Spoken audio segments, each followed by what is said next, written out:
Po, nëse nuk bani performancë ato që bisedu më herët, në fund të vitit se çka ke bë, mos rri as atë shoqat. Pyetni ju, kompanitë juaja, a keni qenë një përfaqësues të ju ndiku me shkollu? Tenes gjatë 150 orë. Nuk është 2 orë, trajnimi i ekspertit. Ligji decisivisht e thotë, du ta keni një person brenda kompanisë. Edhe unë se fillimisht u dash me turu punën e re që ke marrë dhe shpresoj që ti do ta kryej me sukses te. Po, nëse nuk bani performancë ato që bisedu më herët, në fund të vitit se çka ke bë, mos rri as atë shoqat. Ju do ta merrni këtë, ju do të vedisoni kompanitë.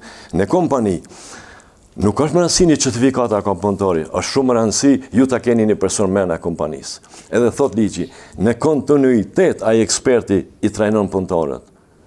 Çka mendon ti? Ligji thot 2 orë zgjatja e trajnim, për 2 orë nuk mund ta vëdisojmë në një punëtor. Nëse ju në vardhimsi nuk kujdesin për punëtorin, certifikata më i mbulu juve, te inspektori më smoni dënim. Ku gjë tjetër jo. Mos e kemi bërë gjithçka formalitet. Jo. Ato nis prej bazës elementare, po tani po bëhen gjithçka formalitet. Tani keni shoqatën, pyetni ju, kompanitë juaja, a keni qenë një përfaqësues të ju ndiku me shkollu? Tenes gjatë 150 orë. Nuk është 2 orë, trajnimi i ekspertit. Edhe nëse s'ka mojnë 150, 100 e ka mbajt. Edhe e juja me pa performancën atij ekspertit që keni pranuar në punë. Edhe ju do të largoni ata.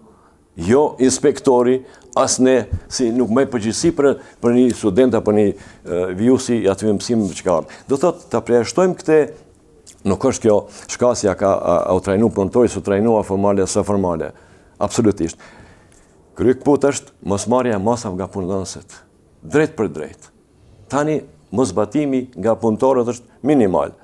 Punëtori kur nuk zbaton rregullat e punëdhënësit ose masat që ka marrë, atëherë duhet me largu më punës.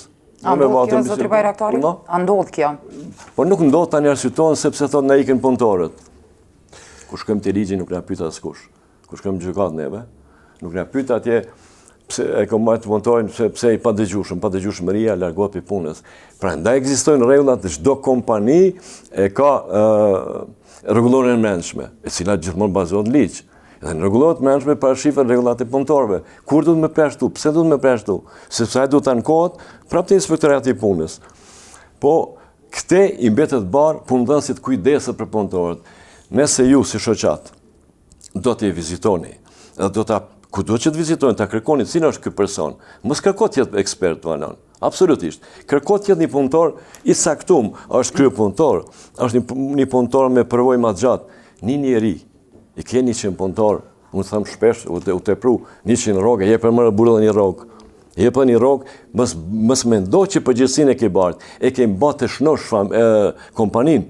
Ti e marr kompaninë të shnosh. Ki bën një investim. Sigur se blen një makineri të re, që do të prodhon një prodhim të mirë, ti e ke qenë ekspert, do të të shnosh punëtorët, kur është shnosh punëtori është dhe kompania shnosh, edhe produkti është shnosh.